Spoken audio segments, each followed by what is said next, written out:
Well, hello, everybody, and happy Thursday. Welcome to the 144th episode of Stories of Service, ordinary people who do extraordinary work. And I am the host of Stories of Service, Teresa Carpenter, and I'm coming to you today from beautiful Omer Amagao. You can probably see in the backdrop, I have some mountains right there. So, which way? There we go. Yes. So it's very, very gorgeous here. And oh my God, the place looks like a postcard. It's just absolutely beautiful. And I still get to podcast, which is amazing. So I have Laura Hatcher on with me today. Laura, how are you doing? I'm doing great, but I'm really jealous of that view, and I should have put a green screen for something better. No, you've got your Naval Academy thing going on there. I see some frames in the backdrop. It just looks all so amazing. And then, of course, sidebar, I just love seeing your Joint Women's Leadership Symposium images. That must have been an amazing experience doing that. That was my first one. Can you believe it?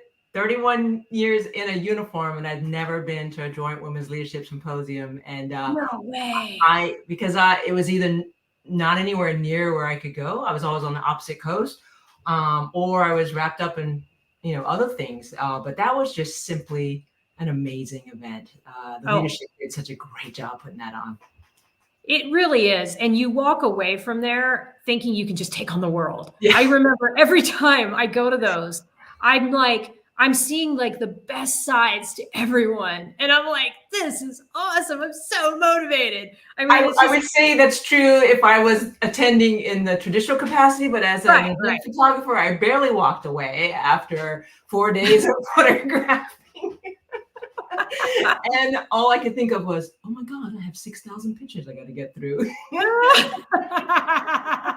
That is true. It is a different ball game when you're working the event. I mean, I was a planner and I've been an attendee, and there's definitely a very different attitude there. But if you guys ever get a chance to go to the Joint Women's Leadership Symposium, it's sponsored by the Sea Services Leadership Association, and it's an amazing event, and it's all about the services and the policies that we have going on. It has a bunch of speakers from covering so many aspects, not just policies impacting women either.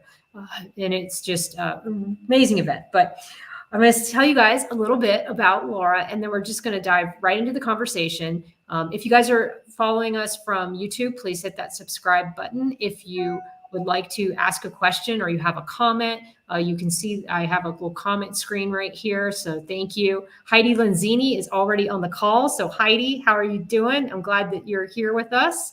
And I'm going to just read a little bit about Laura. Here we go. Teacher, artist, mentor, community steward. And these are just the few things that I can say about Laura's wonderful work. And from diving in the Navy to intelligence analysis to now capturing our most intimate memories through photography, she has dedicated her life to serving others. And today we're going to talk about how she made her passion into her profession and what it really takes to build a successful company post-military. And I do believe, Laura, you are an inspiration for all of us. Thanks. She is a nationally publicized event, headshot, and branding photographer serving Northern Virginia.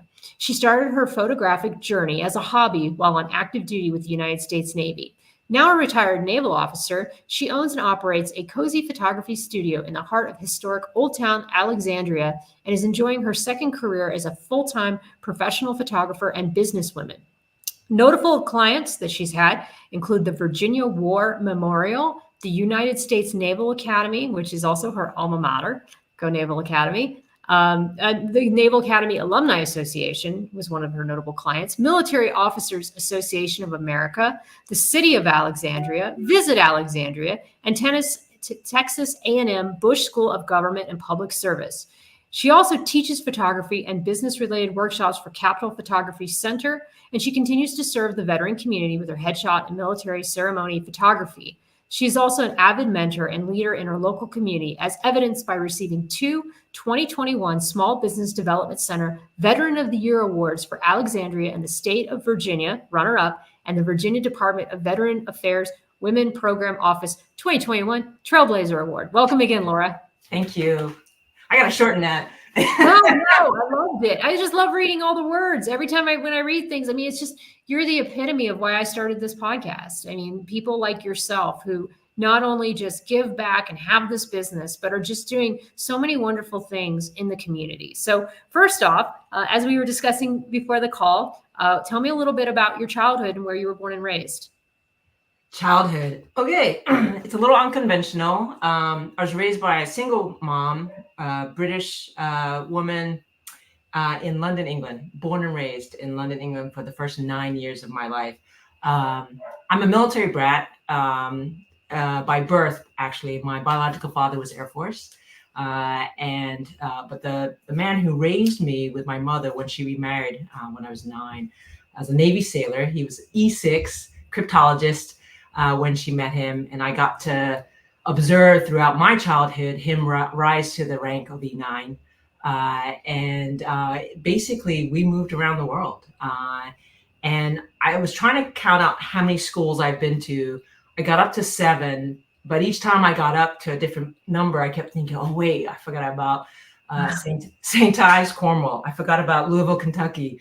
I forgot about Republic of Panama. If I were to put where I lived and where I've gone to school on the map, it wouldn't make any sense. None of them are related. Mexico City was another one. I mean, it's just all over the place. My mother was a linguist during those first 9 years, and she basically, we lived in poverty. We lived off of the grace of the education grants that the British government would give her to study. And in England, when you're studying a language, at that level of her degrees, it was required that she actually live in the countries that she's studying. So we lived for an entire year in Mexico City. If you can imagine, this is a white woman with shockingly beautiful long red hair, with what looks like a little Mexican kid with her in tow. This is back in the 70s. I'm dating myself now, where you could actually safely hitchhike, from one end of Mexico to the other. I wouldn't encourage that today. And I have memories of hitchhiking all over Mexico while she was going to school and being, put in school myself. But because I didn't speak the language fluently, they thought that I was, I don't know. I would imagine they thought I was special needs, because they would put me in the corner with graph paper and colored pencils just to buy the time. I'd come home upset and frustrated. Right. But you had to be so adaptive. I mean, because you were constantly going into a new situation, having to make new friends in a new culture, in a new place where you didn't speak the language, or you weren't the same color as everybody else. Absolutely. Tell me a little bit about how that impacted your worldview today. Yeah, so I didn't realize when I was growing up with a white mother and my stepfather was Puerto Rican, when you're in the military bubble, especially as a child, all those, let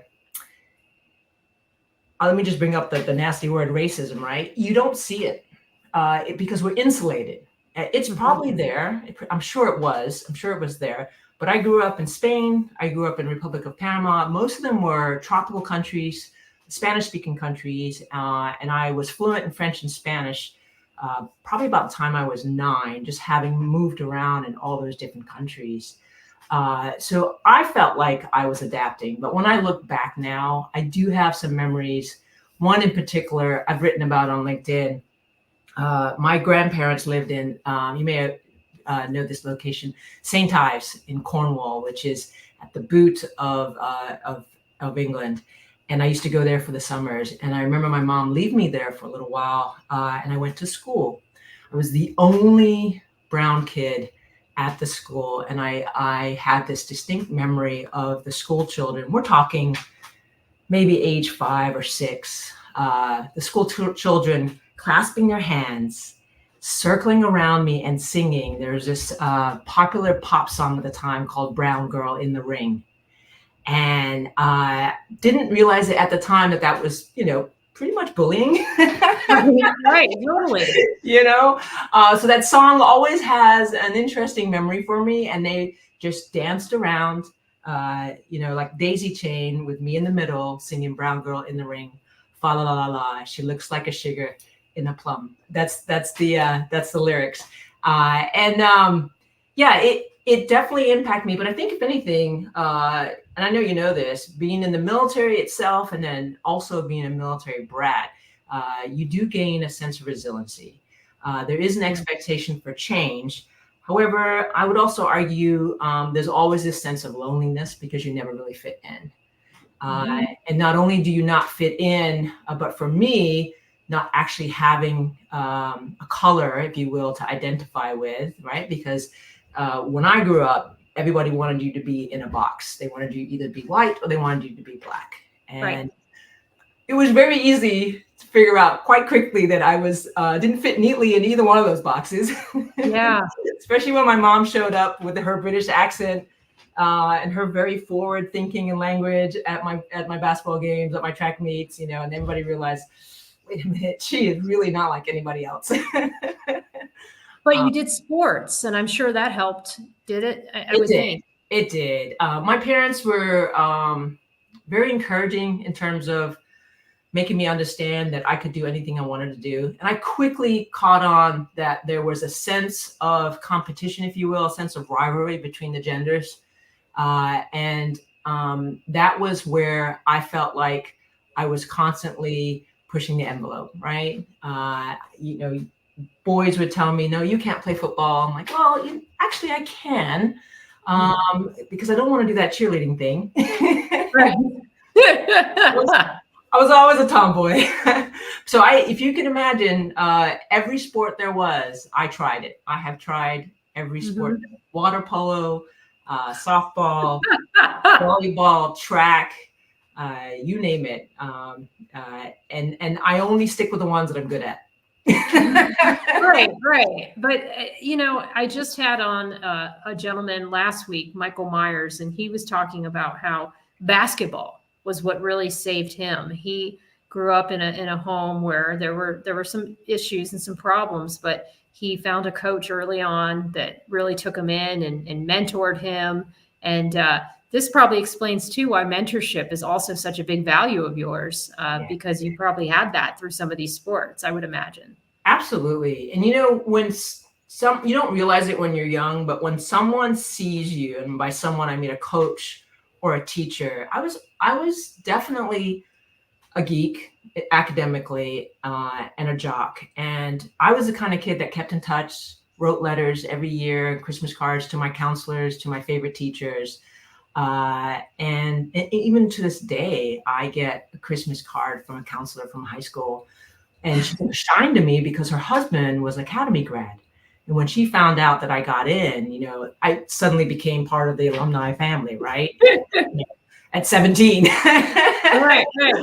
On my way to prep school. So it's amazing. But those coaches, you don't realize it. They are making that pivotal distinction on which path you're going on. So I had a coach from the Naval Academy identify my potential. I mean, really, if you think about it, she took a gamble. I had probably the lowest SAT scores in the state of California. It's a bragging right now. And I just could not take a test to save my life, but my academics were strong and my athleticism was strong. And she said, you know what, I'm going to send her to the Naval Academy Preparatory School, which is essentially where we do send our fleet returnees, our jocks, and those who need just a little bit of extra help. I call it 13th grade. Yes. We had Boost for the people like me and Seaman to Admiral that needed that little extra encouragement in those areas. Yeah, and it's instrumental because it gets you ready to start over. Oh yeah. Right, but it gives you a sense of confidence that you're going to make it, right? Especially, and it doesn't matter what your grades were, or it just gives you that extra layer of preparation, so that when you walk through the Naval Academy doors, or any other avenue that Boost took you to, that you walked a little taller, right? And I remember the upper class would look at us, the Napsters, we called Napsters, and they knew how we carried ourselves. They knew when they looked at our uniform that we had a little extra time and a little extra professionalism, and we were ready. And that's all I needed, and she knew that. And I thank her to this day, because that's what put me on the right path. That, and of course, being raised by a Master Chief. Yeah. I love it. I love the fact that you came from an enlisted background, at least in your upbringing, because as an enlisted person, prior enlisted myself, I find that to be so valuable to understand that perspective. And a lot of times there are people, especially as you come into the military at the beginning of your career, they have a certain perception about the academy people. Yes. And you, Heidi, Bill Byrne, one of my old admirals that I worked for, there's just certain people that really have shattered whatever perception I could have had about the Naval Academy. Suzanne Lesko is another one. Just people that are just amazing people that went to the Naval Academy. And it takes away like that feeling that some of us might have had, like, oh, it's just a place where jocks and where if you knew the right congressman, you would get in. So tell me a little bit about what made you decide. Was it that person, or was it of your parents, or what made you decide to go into the academy? No, this is a well-known story, but I'll definitely repeat it because I cherish and I wish I could find him. It was a Marine, a recent Marine graduate that my stepfather introduced me to. My dad was the senior enlisted advisor in a small command in the Republic of Panama on the Atlantic side called Coco Solo. I don't think it's there anymore. And he said, listen, we got to start talking about college. This is, in 10th grade, 11th grade. I'm about 15. And I think about the timing at 15, don't do the math, but it makes me old. That would have been around the mid 80s, right? So the first women graduated in 1980, as you know, from the Naval Academy. So this Marine must have either graduated in or around that time.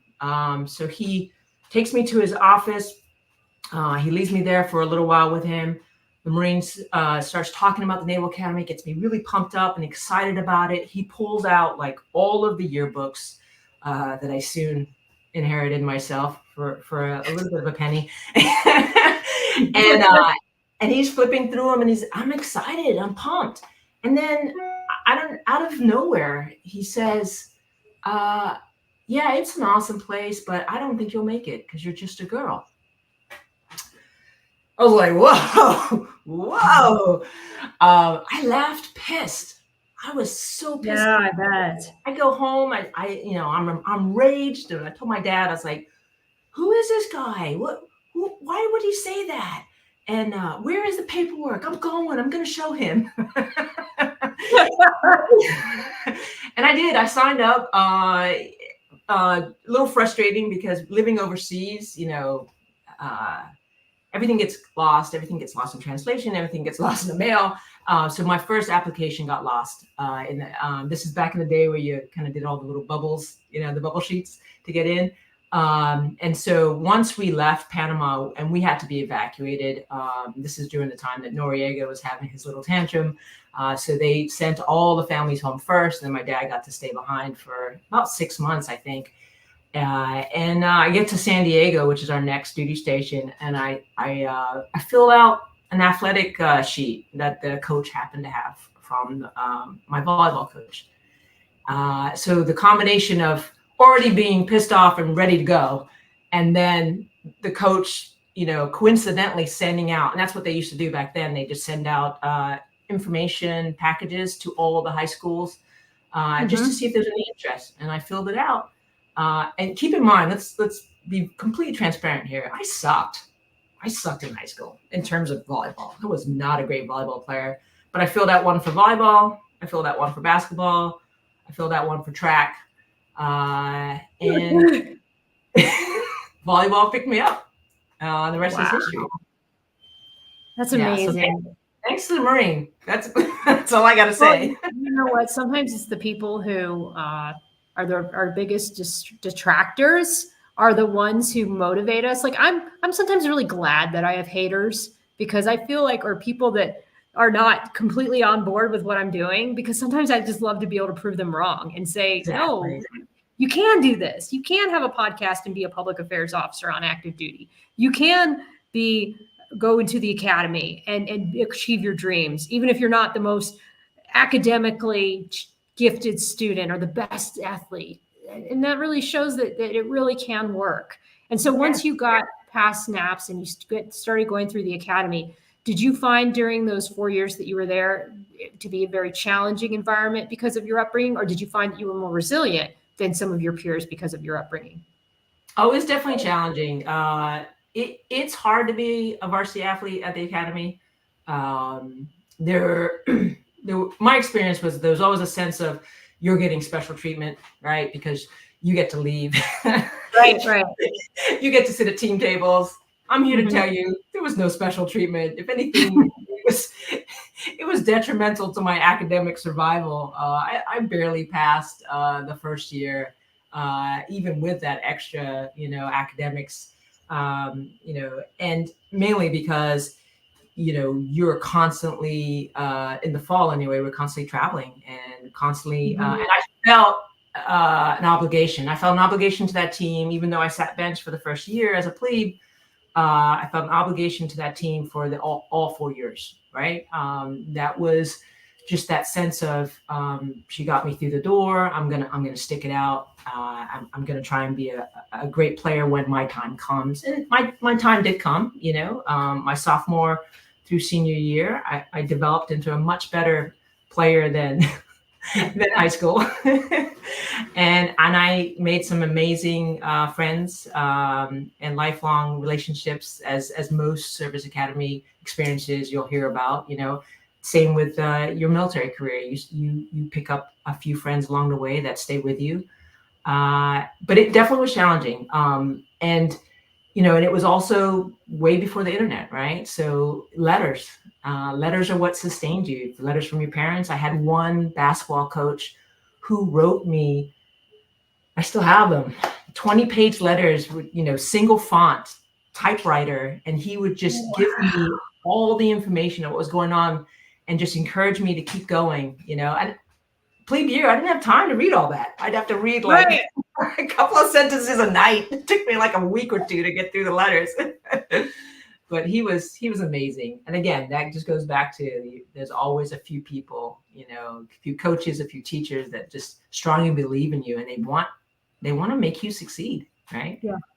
That's true. It's so true. And they keep you going. I can tell you, even for myself, every now and again, I'll get a words of encouragement through a LinkedIn message or a Facebook message from somebody that says, keep it up, keep doing the show. And it really encourages me, because sometimes it's just so hard to keep doing it when you've got your work, or, I want to bring up certain subjects that people don't want me to talk about. And it makes it really hard. But then you're right. It's when you have those people who send those letters and take the time to do what he was doing. And I bet even at the moment, you couldn't maybe read everything that was on there, but looking back, it's still such a wonderful memento for you to have and to share.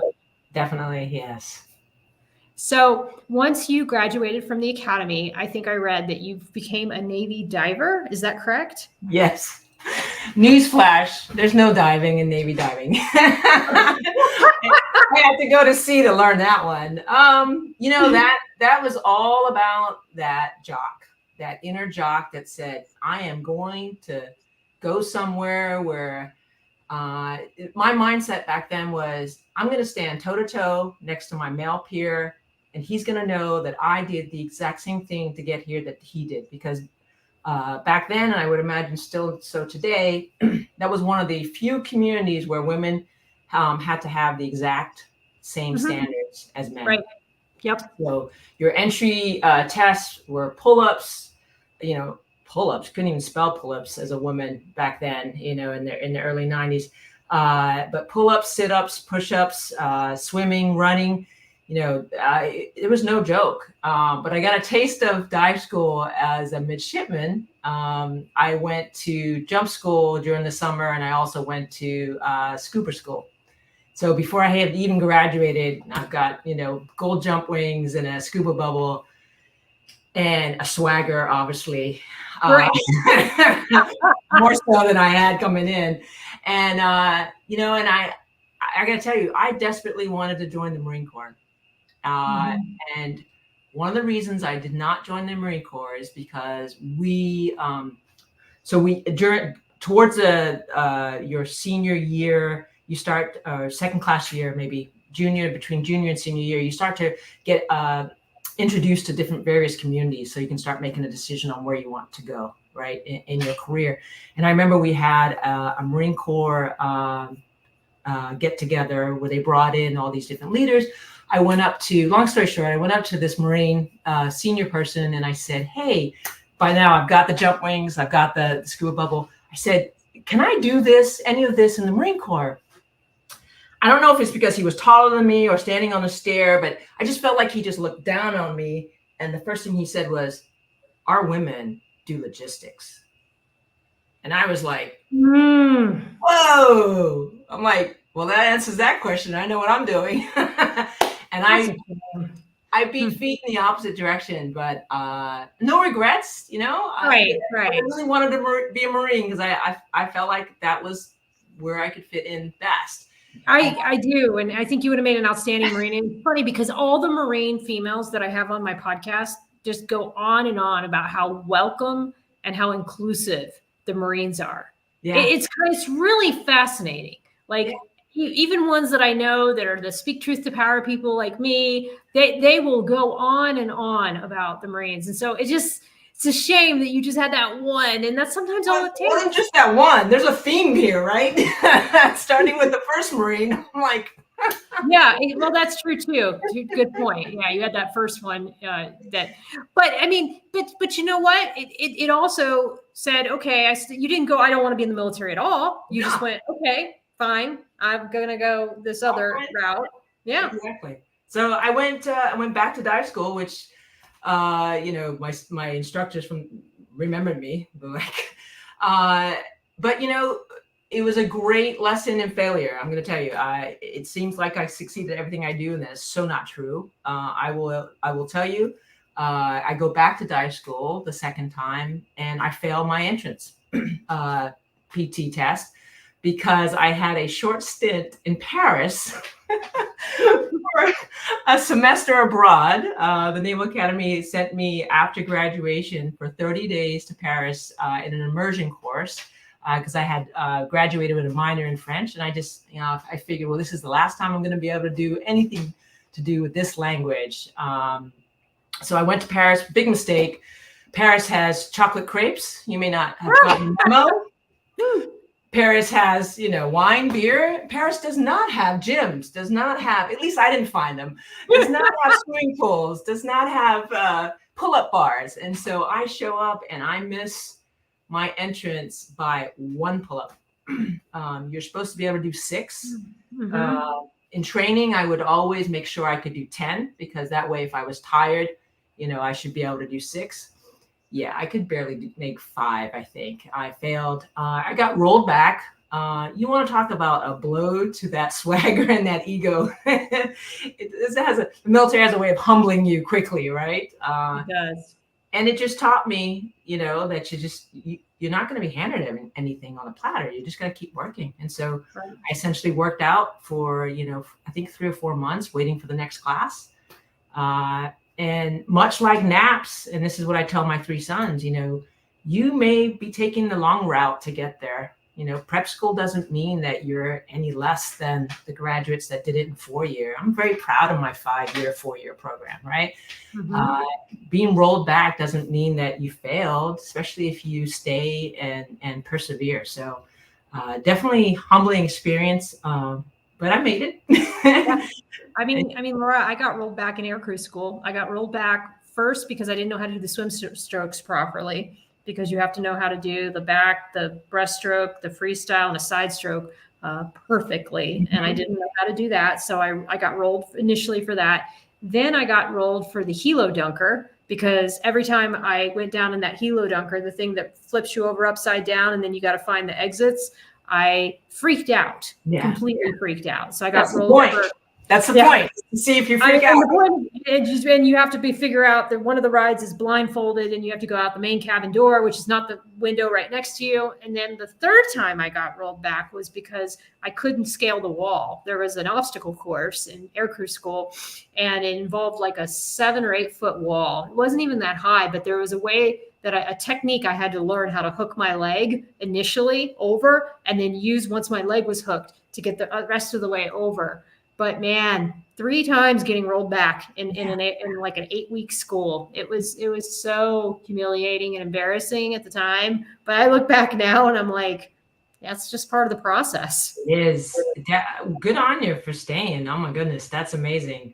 Yeah, it was, I mean, I guess I could have dropped out and then just gone to a non-aircrew rating or been ground, just a ground maintenance person. But I was invested and I figured that if they were going to work with me, I was going to work with them. Absolutely. And that's how I always looked at it is there a way to pass? Is there some sort of way to get through this? And if there is, I will figure out the way. And that's the kind of attitude that you have to get through things in life, because people aren't going to just hand you things. You've got to earn it. So you get through your dive school after some trials and tribulations, and then now you are a Navy diving officer.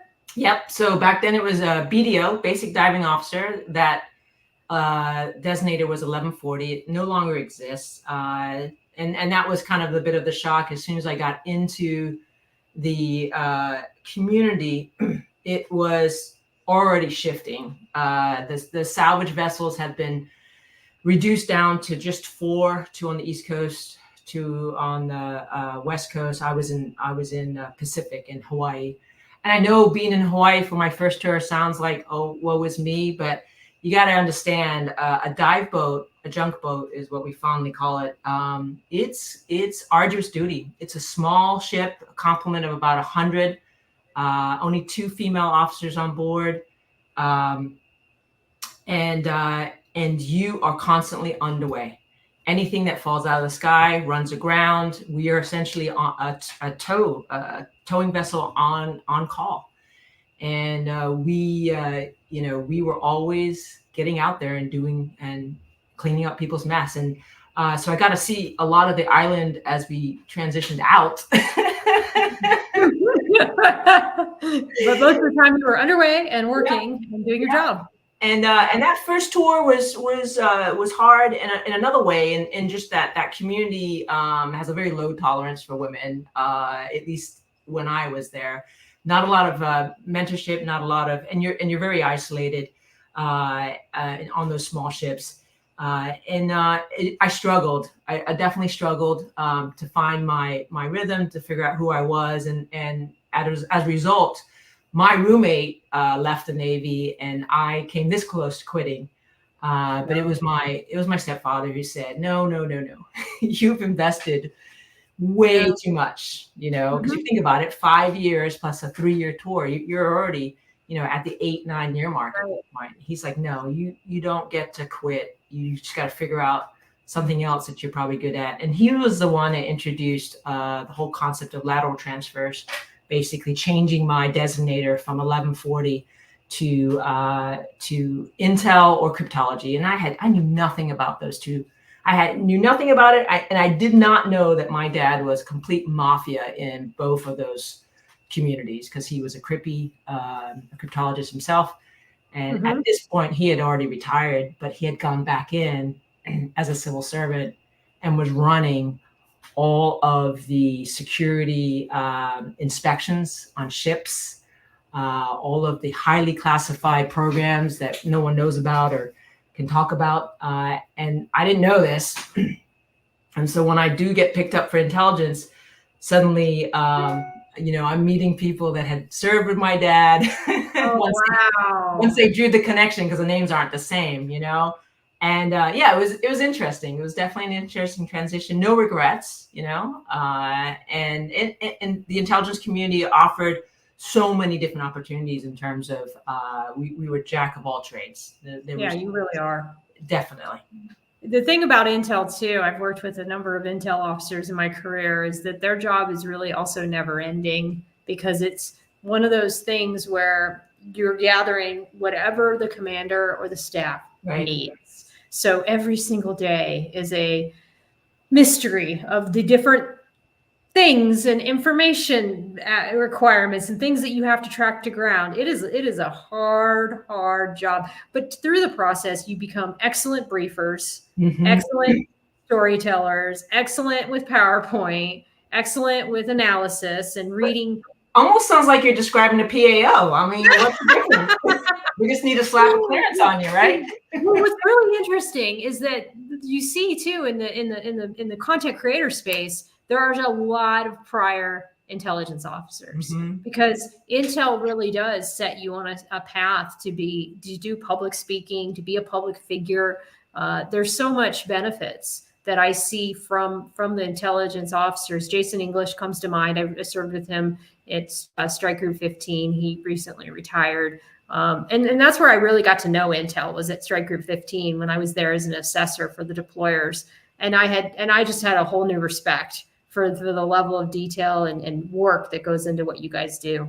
Definitely. I know it's completely supporting what I'm doing now. Just the deep analysis. I never thought the PowerPoint Ranger was ever serve me in the future, but if you've seen any of my posts, you know, there's always some kind of graphic going on, so it doesn't surprise me. And people want to also correlate my intel experience with my current job, and I'm like, no, that's the movies. Intel officers don't run around with cameras spying on people. A few of them do, but not this one.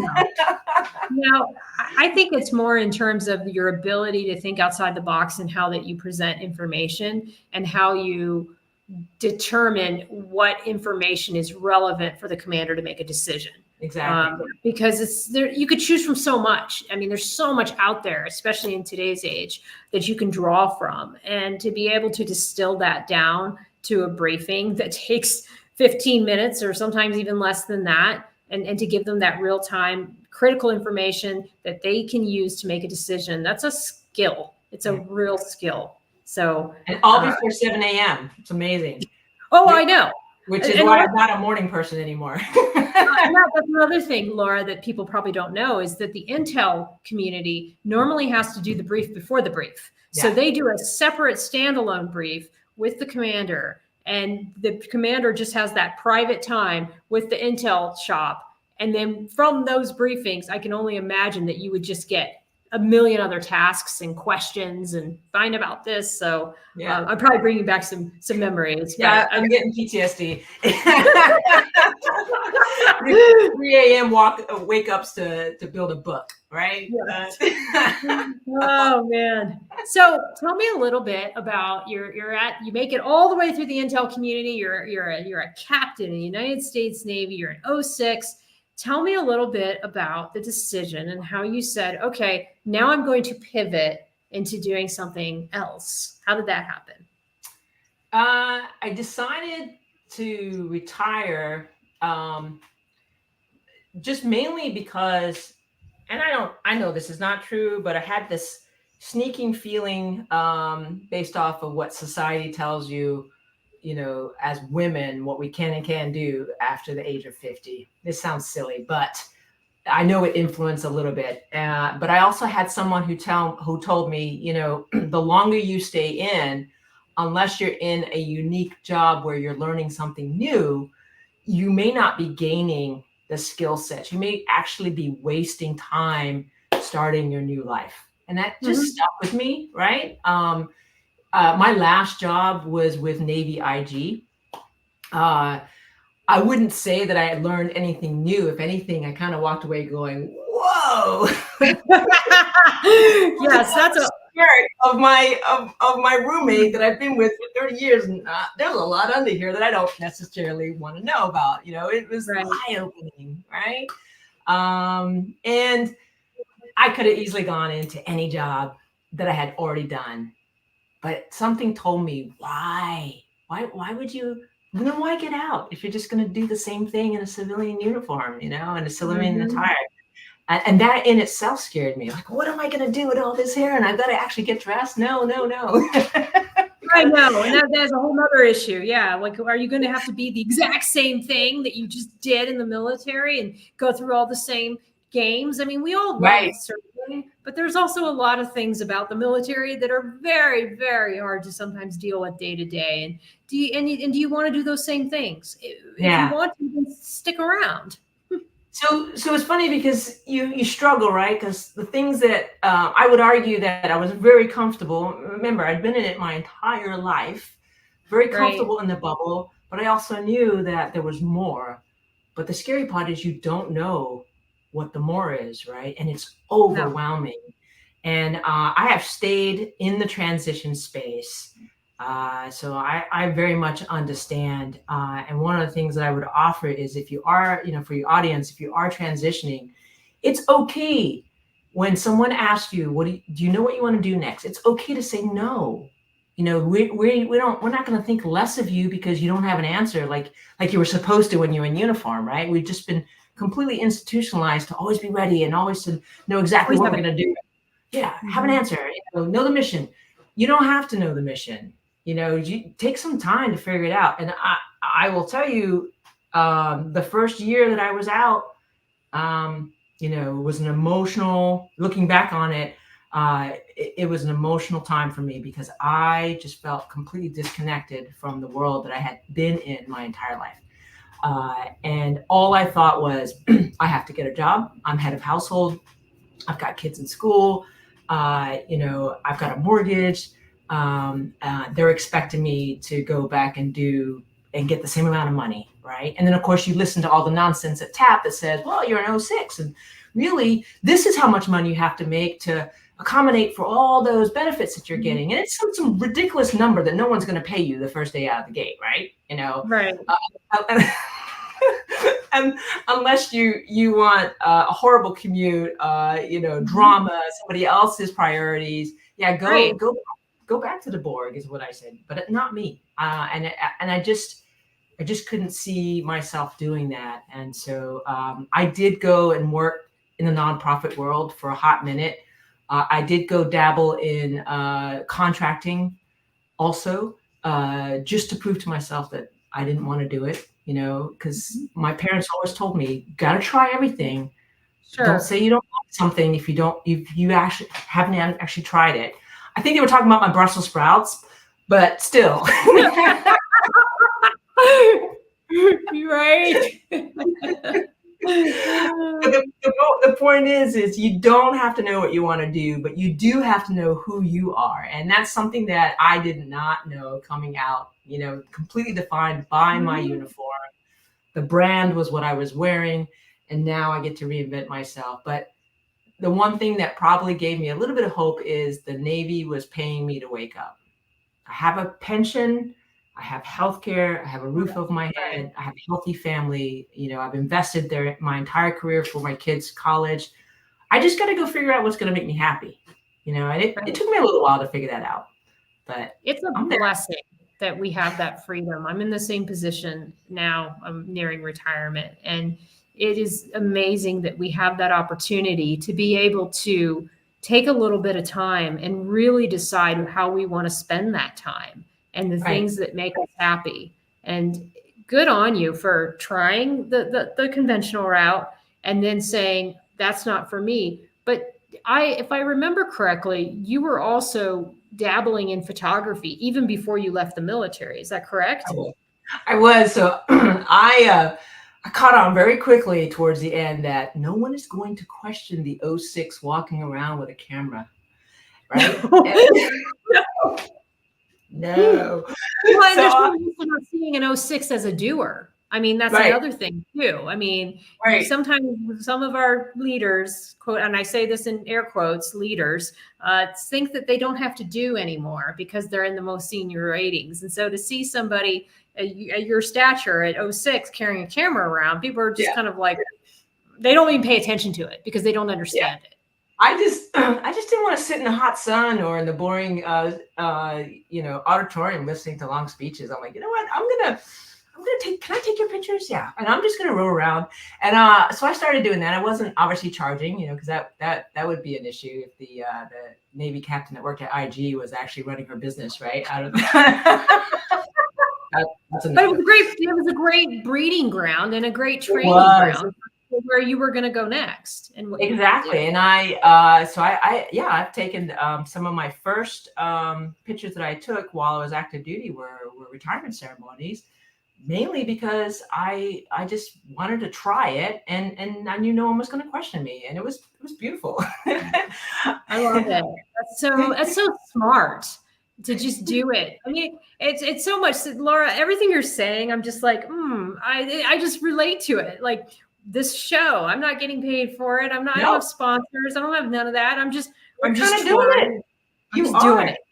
Right. Yeah. And what's nice about it is you've built up a following well before you needed to. If you think about it, if you want to do this on the other side, you've got a built-in following, and there was no pressure, to find clients. And that was nice about when I left is, I really wasn't making any money, mainly because I hadn't figured out the business side of it yet. Right. Part of the bio that you read earlier, I put the word businesswoman in there because when people ask me, what do you do? I have now grown into being a businesswoman. When I first started, I'm a photographer or I'm an amateur, words matter. All right. And so you start telling yourself what you are, right? And then you start heading towards that, because self-talk, I know you know this, can be very damaging if it's negative, right? And when you put words like just in front of a sentence, it already demeans, the sentence in itself. I'm just a photographer, or I'm just a reservist, or I'm just a, cut that out. Tell yourself what say what you want to be with confidence. Right. And then, eventually the work backs us up, and you've got, what are we on? 100? Am I 146? Is that what you said? 144 episodes. So when you introduce yourself as a podcaster, the first thing they're going to do is they're going to go look at your channel, and they're going to go, whoa, no kidding. 144 episodes. I believe it. I say I'm a retirement ceremony or I'm a headshot. If I didn't have anything to prove it, then obviously it would be hard to back those words up. But so good on you for growing that while you're on active duty. It's going to make all the difference when you decide if you want to conquer the world. It's such a beautiful hobby. I mean, and it could lead to a business. And I'm well aware that some people are able to do that or want to do that. And I'm still on the fence of where I'm going to take it. But like you said, I don't think I have to have the answers. Yeah. I think as the opportunities come in, I'll assess what they do. I know that I would like to break even on what it is I spend on the business. Yes. So I think that's the first goal, is just to be able to break even on it. But like you, I have the pension, I have money saved up, and I can live without having to go back to work, myself and my husband. And so to be able to have that type of freedom is such a blessing. And it's something that I tell people in their 20s that they could be doing, and they don't have to be in the military to do it. There's an entire community called Choose Financial Independence, Retire Early. And I will be having more shows dedicated to that, because I think that everyone can live on a fraction of their income and start it in their 20s, so that by the time they get to be about their 40s or their 50s, they can enjoy a good 25, 30 years of doing exactly what they want to do, when they want to do it, how they want to do it. And I think it doesn't get better than that. So knowing that you had that opportunity, now I just love seeing where your business has taken you. You don't, and I was saying this before the call, you don't only do headshots and retirement ceremonies or official ceremonies. You've deepened into doing the veterans the Virginia Veterans Memorial. Tell me a little bit about some of these other projects that you started doing. Yeah, a couple of years ago now, Virginia War Memorial contacted me and asked me to participate in. They had a vision for celebrating the 50th anniversary of the signing of the Paris Peace Accord, and what they wanted to do was photograph 50 Vietnam veterans from around the state of Virginia. And so I was excited. I was like, absolutely, I'd love to do that. Mainly because that's a generation that did not get, I feel, the recognition that they deserve. And so long story short, we went around the state, several key locations. The veterans came in. It was a hard, looking back on it, I thoroughly enjoyed it. I pushed the limits of my own self. I tried some new things. They wanted headshots, what I call boring headshots. I can do that in my sleep. And I also did another setup alongside a very artistic one that they didn't use, but it was great for my own growth. But for me, it was hard emotionally. And I haven't shared this hardly at all, but at one point, I woke up in one of the locations with COVID, having just, the night before driven with all my gear for hours to get to this location, and then to cancel and turn around and go home and deal with that. And then the next time, the reschedule, my dad passed away. My hero, my master chief, passed away in September of 2022. And so that just, as you can imagine, just set a very fast pace. Oh my goodness, I got to go back to California and deal with family. And that will be one of the things I would stress about when you work for yourself. What an amazing thing it is to be able to take care of long-term things that your employer would not have the patience for, right? You probably would get some time to go bury your parent, but they're not going to give you. It took me almost an entire year to liquidate their estate and to bring my mom back to the East Coast for memory care and all the things that go along with just taking care of personal matters. I did behind the scenes while I was still running my business, and so that Vietnam veteran exhibit was displayed for 16 months at the War Memorial in Richmond, and it was an amazing event. And each and every one of those veterans, I know because I saw them crying, and I saw how much they appreciated being represented on the wall. And I'd never seen my pictures that big before, right? They're always on a picture. So they let me go in before they had the grand opening, and I was just blown away. But you had a picture of the veteran in black and white, and then you had a picture up in the top corner of them in country, and then you had a quote from their interview. And I had invited someone else on I encouraged them to invite a videographer, Pamela Vines. She's also retired S.O.S from the Army, started her own videography documentary company. And she did all the behind the scenes and made some amazing documentaries after the fact of the event. So it was spectacular. It recently closed in April. And we're trying to, the last I heard, I need to check in with them. But the last I heard, they were trying to get it placed in the Pentagon, which if I could see that display on the hallways of the Pentagon, I know I have come completely full circle. Wow, that's amazing. What an incredible opportunity. What an incredible thing to be able to do and to, oh man. I bet you their families got to come out and see these images. They did. It was amazing. That grand opening, we also had a closing ceremony, and the families, they were so thankful. I know they were. And two of them passed away shortly after opening. And so at the closing ceremonies, I got to meet with the widows, and they were very appreciative of having some very quality pictures, obviously, of their loved ones, but just I know it left an indelible mark for everybody that was involved. And I was just so happy to be a part of it, and would love to do some more things like that, because that just gives me purpose. I mean, I enjoy what I do. The headshots that I do are for military transitioning veterans for the most part, as you know. The retirement ceremonies, are important because people don't think of retirement ceremonies as being a milestone that they should either attend themselves. Many people think they don't want to bother their command. I'm like, that's BS. It's not about you. It's about the people that got you there. It's about your family that invested in you in your entire life.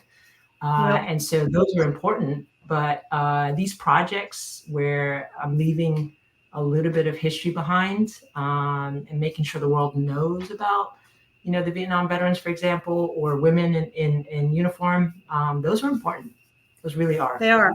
They're really historic events. And Heidi, I know you're still on the call and you have lots of comments on YouTube. And I am sorry for not getting to them because we've just been so wrapped up in conversation. She's asking if the exhibit is online. So I don't know. I think it is on the website. I did see it in the article. It's not online, but there are definitely a lot of articles and a lot of content that I've done throughout the entire process that are online. Yes.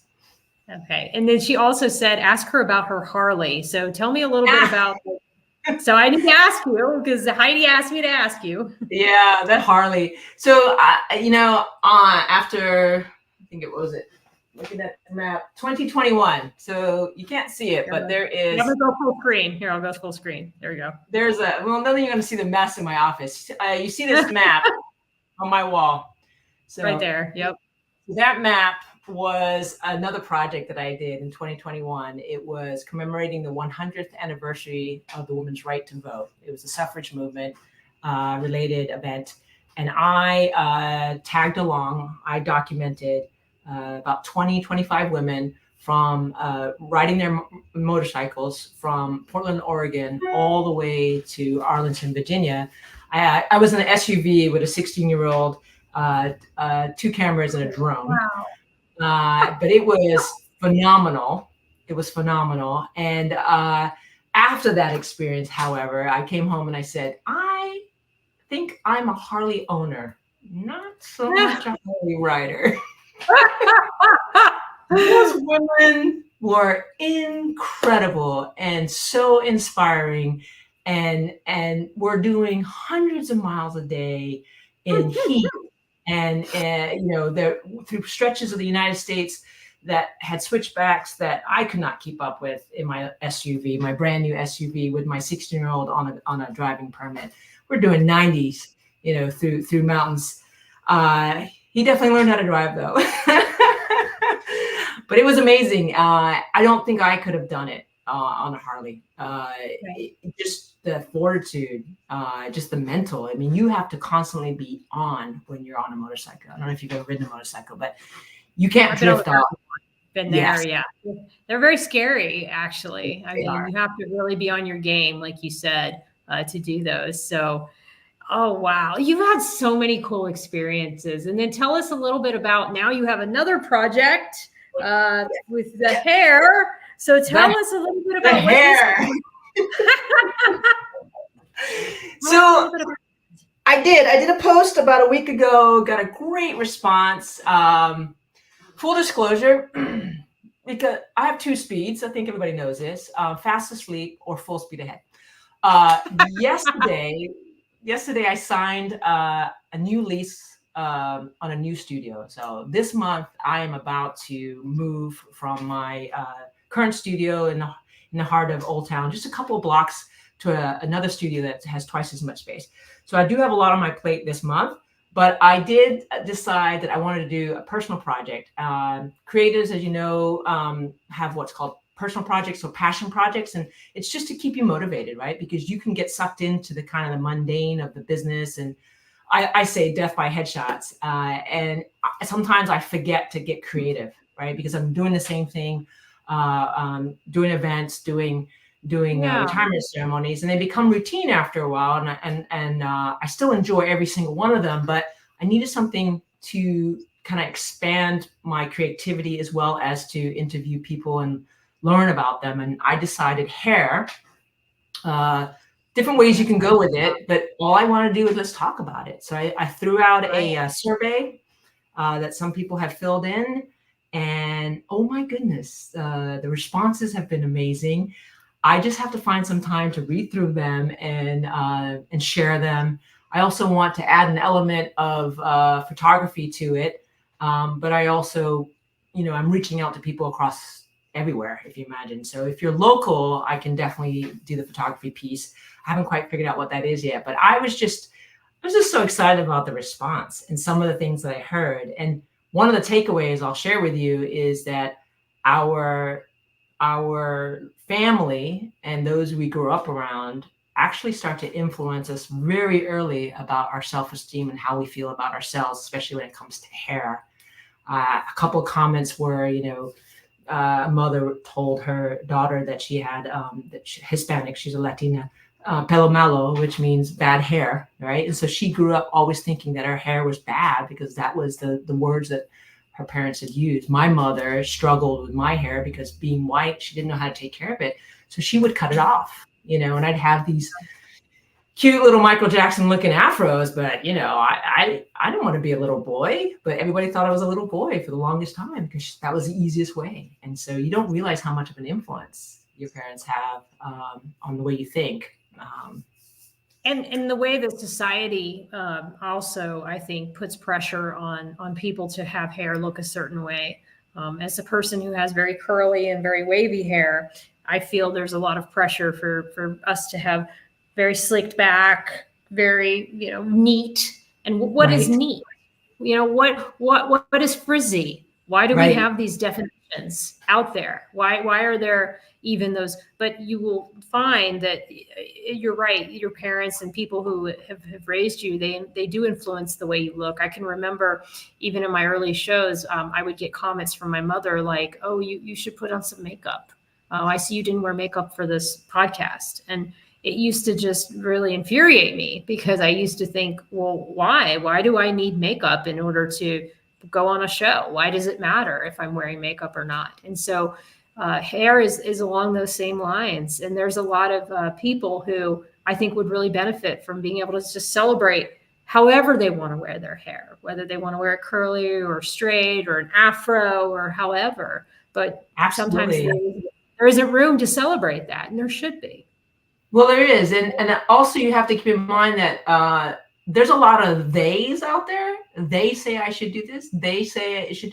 People come into my studio and they say, they'll say things like, "Oh, well, I think I'll look more professional if I put my hair up," right? Because they say that. I'm like, well, who's they? It's probably a guy who doesn't even understand how to put hair up. And your definition of professionalism should be based off of whatever audience you're trying to attract, right? And same thing with smiling.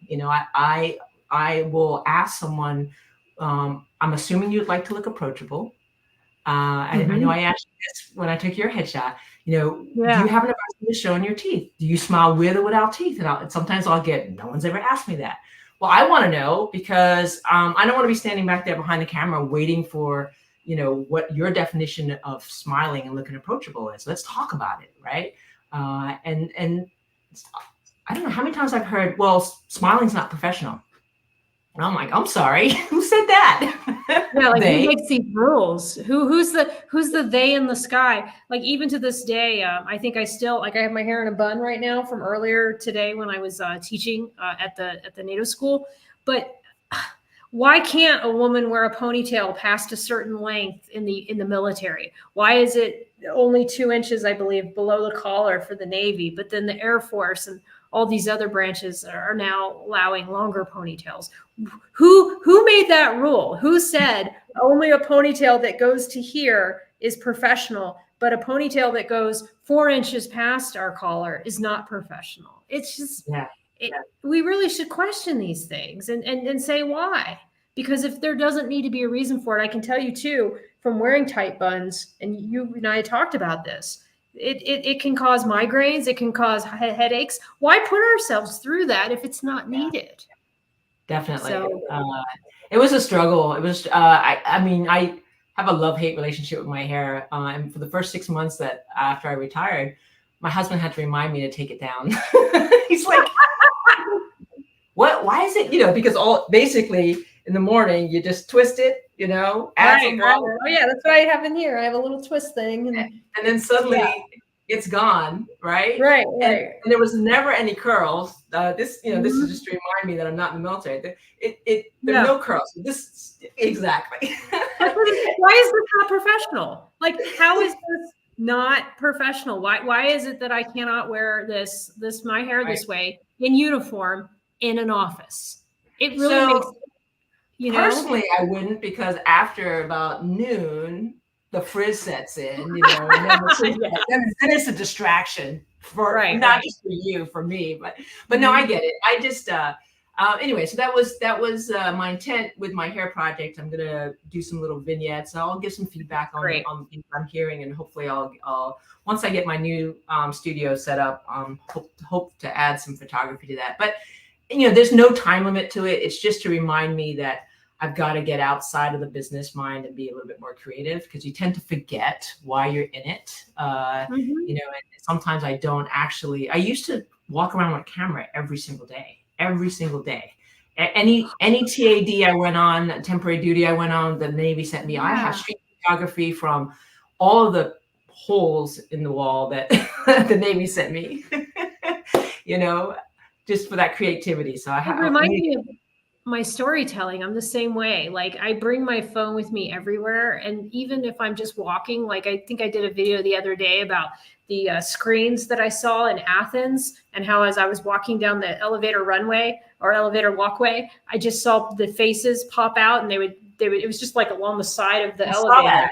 Yeah. It was so cool. And I don't know why that spoke to me so much, but it did. And so it's like, gotta get that on video. So I got that on video and I decided, and I was like, well, what story goes with that? And it's like, well, that's because art can be so simple. Like that was artistic and it didn't take, you didn't have to, I mean, whoever thought of that could have never been a good drawer. They could have not been a great photographer. They just literally just have black and white clips of people talking. And it shows that anyone can be an artist. And I think that's what I loved about it so much, is that it shattered that stereotype. When people try to tell me they're not creative, I say bullshit. Everyone is creative. Everybody has the ability to be creative, to think outside the box, and to have good ideas. And so I just love what you're doing. As you can see, I'm such a fan. I appreciate it. And I just love how much you've grown since, I know we were talking about it earlier. I think the first time I did your headshot, you were just starting in the podcast world. So it's been amazing to watch I got to tell you, full disclosure, I was a little intimidated when you asked me. I'm like, oh my goodness, some of those guests have been, just blockbuster. Oh, I know. Well, and also I was worried, I'll be honest with you, Laura, I was worried too that you might be concerned about some of my controversial guests. And so I'm like, oh, she's probably going to be worried. And I wish, like, to this day, I still wish that some of the flag officers and others who watch my content or don't watch my content or hear about my content, I wish that they would just have a conversation with me or they would talk. Because a lot of the things that I do is really seeking to understand these issues. It isn't so much that I am immediately attached to a certain point of view about it. I really just want to have a conversation about it. Yeah. And I think it's okay to have those conversations online. But yeah, when I asked you, I was like, oh man, because I know you have a business and you have your reputation, your credibility to think about. And if you had said no to me, I would have understood. Because of that. So I'm on. It gave me a little pause, but at the end of the day, like you said, it's about talking. It's about, and there's a lot of things that you do that I admire. There's some things I don't have to agree with all the content. You don't have to. No. Same thing with when people are looking at my work. But we have to be able to be in the same space whether we agree or disagree. And so I think this is important. Plus, you're extending and educating the world about service people who, and hopefully when people look at your podcast, they can see they can do almost anything they want to do, right? You've had so many amazing guests that have created, new worlds and new avenues for themselves after serving. I'm just obviously one example of that. And that's important. We need to know that we don't have to go back into a cubicle. We don't have to go back into that 3-letter agency and do the exact same thing that we were doing. Yeah. And, who was it? Michael, he's the veteran. I can't remember his name, senior enlisted guy, super good on LinkedIn. He's kind of like the LinkedIn guru. Quinn. Yes. Michael Quinn. He even said to me one day, he's like, I think when you retire, Teresa, you're going to realize that you might not have all this vigor. And kind of like along the lines of like, maybe I will start to calm it down and be more not controversial or whatever. And maybe I will. Maybe there'll be this like sense of zen and peace that's going to come over me. No. But I don't know. I thought the same thing. Remember 2 speeds. Two speeds. but I do sometimes wonder that, like, because I'll be more free, Laura. Like I'll have more ability to say the things that I want to say. I won't feel as restricted. And so I do wonder if some of that, and that's what Michael Quinn was kind of saying to me in a message that we were having back and forth over the weekend. He's like, I just think things might change. And I'm like, maybe you're right. And he's like, well, let's have a non-alcoholic drink when you get to DC and we'll talk about it. I'm like, absolutely. But Laura, it has been so amazing talking to you. I know we've been over the hour now, but is there anything else you want to tell people about or anything you want to add that we haven't discussed? I just want to add that piece about transition, looking at a lesson that was I didn't see coming. But when you are transitioning, if you have parents that are in your lives still, make them part of that transition plan. And I didn't see that 6 years ago. I didn't pay attention to the way my parents were aging. And this could be another completely different podcast. I haven't mentioned this publicly, but my mother has dementia. And one of the reasons why I had to bring her back was to take care of her and completely become her legal guardian, which in itself, is messing with my brain, the flip story after everything she's done for me. And I would just say, do you really know what's going on with your parents? And it's okay to ask. And it's okay to help them get their affairs in order. And that was probably the hardest thing I had to do. And I did not anticipate having to do that when I was retiring 6 years ago. They weren't factored into my plan. So I would encourage you to figure out if you need to insert yourself, and insert yourself early. That's what I would. I don't want to leave on a downer. It's more meant to be a positive thing. Yeah, no, they need to be part of the transition. A lot of us at this age are my parents, maybe my father is in his mid 80s and my mother is in her late 70s. And it's certainly something that plays into my heart, in my mind, as I'm moving forward. And I don't have that much time left with my mom and dad, and we've had our differences. I've been public about that, but I still love them quite a bit. And I want to spend some time in Columbus, Ohio, before it's too late. And so that is also another factor that's influencing me to get out, is to have that time to do that. So, Laura, I just want to thank you so much. I really appreciate it. I think this has been just such an amazing conversation. And thank you so much. I will meet you backstage. I'm just going to go full screen for a moment to close out the call and to thank everybody for joining. But, I forgot to say, if people want to find out more information about you, where can they find that? I'm everywhere. I'm online at my website, laurahatchettphotography.com. I'm on LinkedIn. I'm on Instagram. I'm on Facebook. Sometimes I'm on TikTok, but pretty much anywhere that you would expect a photographer to be. Awesome. Well, thank you so much, Laura. Thank you so much for all the people that joined during the call. Heidi, I see you on there. I see you, Carrie Greenier. I'll get back to, she said regarding aging parents, getting organized is key. So thank you so much for ending on that. That's a really important public service announcement and a good note to end on. But thank you so much. Here, I'm going to go full screen, but bye-bye, Laura, on the screen anyway. All right, guys, thank you so much for joining me today. Next week, I will have 2 podcasts. It's going to be a busy week. I'm going to have on a coach who I found through Instagrams, where I find a lot of the coaches that I follow, and he is a sobriety coach. And as you guys know, I no longer drink alcohol, and I really do believe that it's made me a lot more healthy. I feel better. My gastritis went away. And a lot of other reasons why, for me, and again, that's just a decision that really has helped me. And so I thought I'd bring him on and talk a little bit more about that. And then later in the week, I'm going to have a lawyer on who works with military clients and is navigating some of the issues that we've seen with the justice system. So hope you all have a wonderful day. As I always say at the end of these broadcasts, take care of yourselves, take care of each other, and bye-bye now.